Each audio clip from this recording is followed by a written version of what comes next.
ትዝ ይለኛል ልጅ ሆኜ እናቴ አትክልት ተራ ስትወስደኝ ሁሌም የምትገዛቸው የምግብ ግብአቶች ተፈጥሯዊ ነበሩ።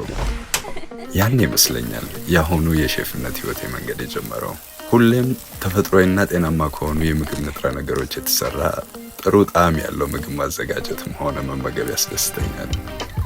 ጤናማ አመጋገብ ከኔ አልፎ ለምወዳቸው ሰዎች ፍቅሬን የምገልጽበት መንገድ ሆኗል። የማዘጋጀው ምግብ ወላጆቼ፣ ልጆቼ፣ ጓደኞቼ እንዲሁም ደንበኞቼ ወደውት እንዲመገቡ ማባያው ላይ ጥንቃቄ አደርጋለሁ።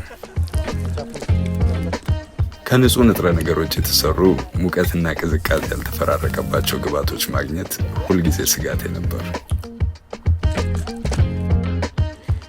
አሁን ግን ስጋቱን የቀረፈልኝ ቀጥታ ከማሳው ወደ ጓዳ የሚያቀርብልኝ ዳችን አግኝቻለሁ።